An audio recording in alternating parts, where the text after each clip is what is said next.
Barry L. Kennedy, Nebraska Chamber of Commerce and Industry. Barry Kennedy grew up on a farm near Salem, Nebraska. He served his country in the Army during the Vietnam War and earned several commendations as a squad leader. His early career focused on farming and working as a livestock buyer for major meat packers. During these years, he served as charter president of the Syracuse Jaycees and went on to become state president, national president of the U.S. Junior Chamber of Commerce, and international president of JCI. Barry also worked as a political consultant managing several successful statewide campaigns. While working on a campaign, he met Jack Swartz, then president of the Nebraska Chamber of Commerce. Even though I have had a fair amount of association type work through the Junior Chamber of Commerce on the elected side, there was still a lot to learn there from the staff side. And Jack was an excellent person to learn that from. Barry served as president of the Nebraska Chamber of Commerce and Industry from January of 1987 to June 2018. He could build consensus. You have to remember, he represented businesses from all across this broad state, businesses with 10 employees or thousands of employees, and he had the ability to bring them together on a common issue with consensus and move forward as a group. He was designated as a certified association executive in 1992 and represented the Nebraska business community at both the state and national level. That the people that we're talking to here that actually do have a vote know who we're representing. And it's important for our members. They're the one, that's what they hire us to do. We provide a service for a fee. And our service is representation or advocacy. If you needed legislation passed over at the unicameral, or you needed some kind of initiative that had to grow from the business community, again, Barry was going to be at the top of the list. He was the guy that was going to be over talking to state senators. He was the guy that was going to reach out to the business community and say, hey, the governor wants to get this done. Being the voice of Nebraska business tasked Barry with providing input on how lawmakers' decisions would impact the business community. We can be here and keeping a close eye on legislative activities, and while they're home running their businesses and creating jobs and making investments, and they don't have to worry about things sneaking up on them. Our job is to be here. One of the many accomplishments during Barry's tenure was the reauthorization of Nebraska's business incentives, formerly known as Nebraska Advantage. Negotiating with Barry, Richard, and myself, the three of us in my office, highlighted several things that Barry did well. One, he kept a confidence, and that's important in the legislative field. Secondly, he was reliable. When he said he could deliver, he delivered. And the third thing was he was realistic. He was guided by several principles. They were principles that we could all share, and it was a guidepost for us to be able to put together legislation. Barry represented Nebraska on several important trade missions during his time as president of the Nebraska Chamber. I wanted to be able to say this person sitting to my right or to my left is Barry Kennedy, and Barry is the president of the Nebraska Chamber of Commerce. It added credibility to what we were doing. It just sent a signal that the business community was supporting our international efforts. The legacy of Barry's career will continue as the Nebraska Chamber carries out its mission to enhance our economic climate and opportunities for the benefit of all Nebraskans. As a simple country boy growing up in southeast Nebraska, to think that I've had an opportunity to sit in meeting rooms with people of that stature, it's a dream come true. I hope you'll allow me to display a first privilege. We had somebody who wanted to speak, and it's not on the agenda, but since he's the boss, I felt we had to. Governor Ricketts? Thank you very much. Thank you, Ryan. I'm exercising a little gubernatorial privilege here. I'm not sure it's in the books anywhere.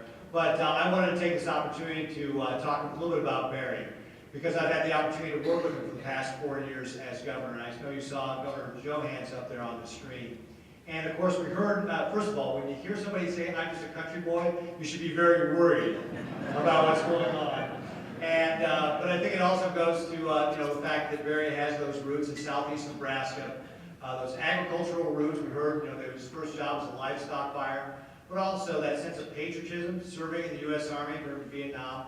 And it really demonstrates his servant heart, his ability to look beyond just himself for what the greater good was, and to look for ways to serve that. And we heard a lot of his roles, but of course his most famous was working with the state chamber here for 31 years, 19 of those being the president and chief executive officer. And I just want to say how much I have enjoyed working with you, Barry, that you have been a great servant to Nebraska. You have represented Nebraska in also many ways. We can be so proud that Barry Kennedy was the person who was the face of Nebraska for us. And I enjoyed working with him, whether it was around reforming unemployment or our transportation initiatives, our tax initiatives. You heard about what he did for the incentive program, trade missions. Barry was always there. He always was somebody that we could count on. And I just can't tell you what a privilege it's been for me, how proud I am to be a Nebraskan because somebody like Barry was representing us. So will you please give him a great big welcome.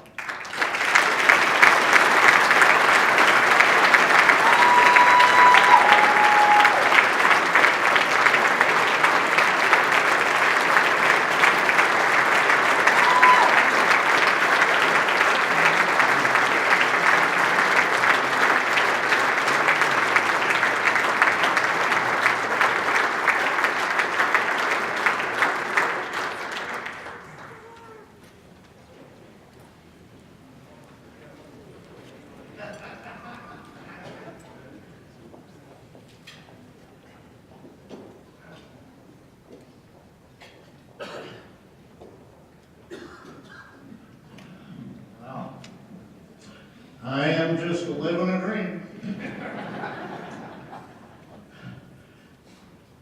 You know, this is a tremendous honor. If you haven't looked at that program, at the past winners of this, and tonight included, it's such an honor to be here with the other honorees tonight. And as we are joining the distinguished group, and I think I have known just about every one of them. It's a humbling experience. It's an awesome experience. I'm not sure it warrants it, but this is a dream come true. These are the people that create jobs. These are the people that invest in the growth of Nebraska's economy.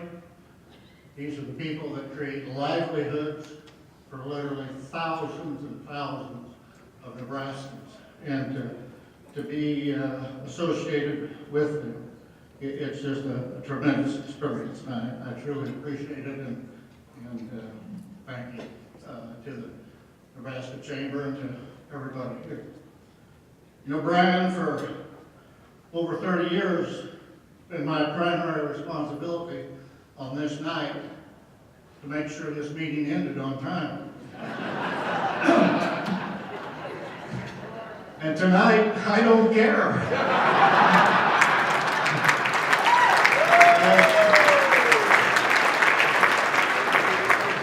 As a matter of fact, I'm kind of enjoying it. I think we'll maybe keep it going for a while. It is, I will say this, it has made retirement from something that I really love and enjoy doing and cherish. It has made retirement a lot easier, knowing that somebody like Brian Sloan has taken over that responsibility. And I do appreciate it.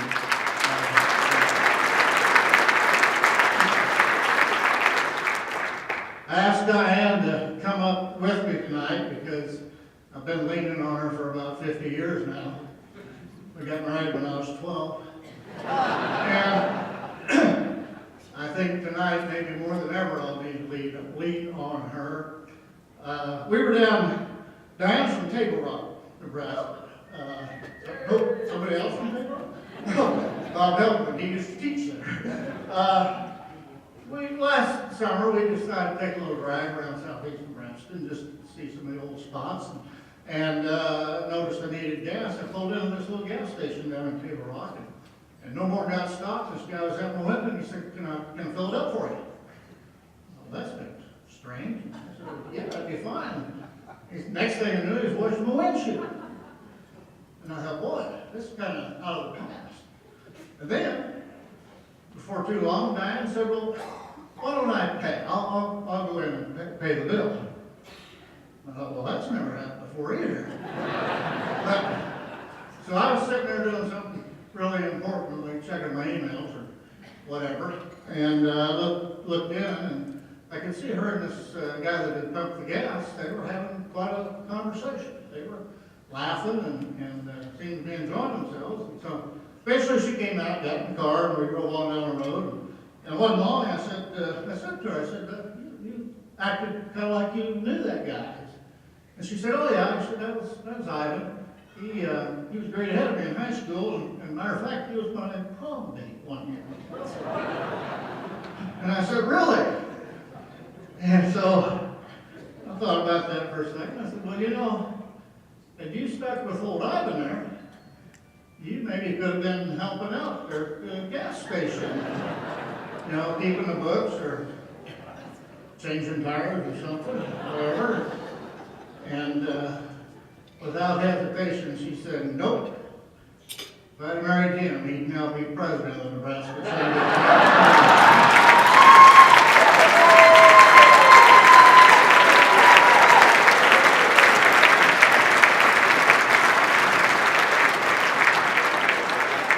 And she's probably right. We do have, family is so important, and we have a number of family members every night. She's a point of personal privilege and introduce them. Our son, Jason Kennedy, and his wife, Tricia, are here. Their sons, then, Austin Kennedy is with them here at this table. And at the College of Business table, back there, Landon Kennedy and Marcus Kennedy are here. Our two grandsons, other two grandsons from here in Nebraska. So College of Business got at least two of us so far. We've worked on that.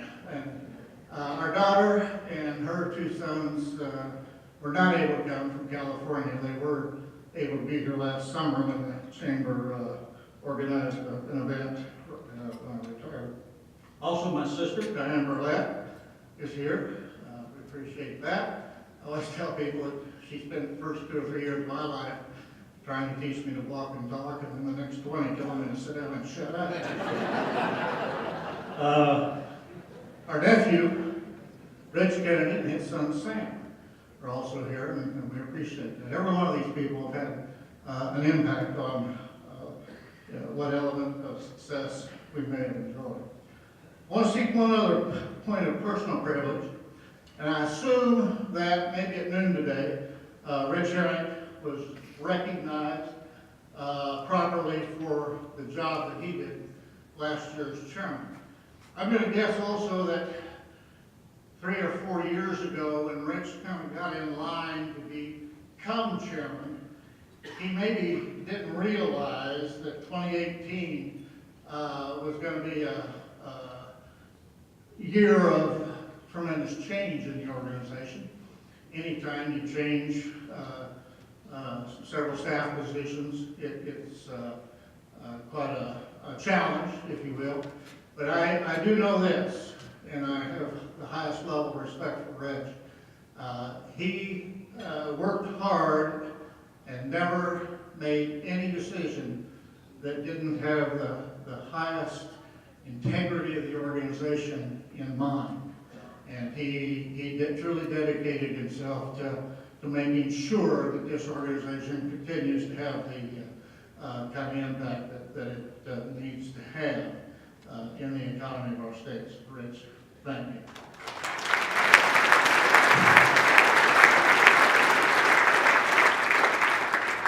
When Rich first informed me of this honor, I hesitated. As I mentioned earlier, the the people that have created so many jobs and worked to grow this economy. Like I said, those are my heroes, and to be a part of that is extremely pleasing. But I did hesitate. I think he'll remember, though. I finally told him I will accept the award if I can accept it on behalf of other people, many in the room, who work for business associations, for local chambers of commerce.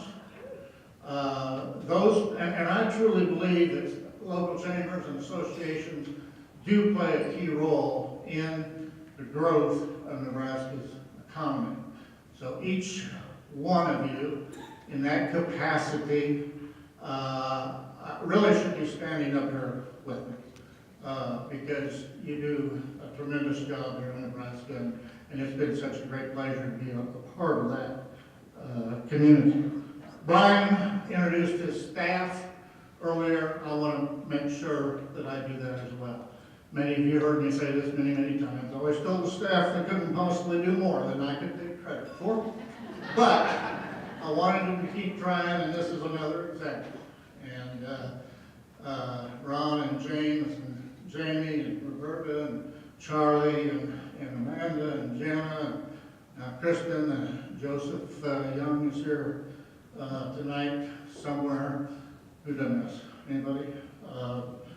Played a great role, and they should also be up here accepting this. So don't worry, Brian. You know, like the old boy crawling through the barbed wire fence, about 2 more plates, and I'll be through. Let me wrap it up this way.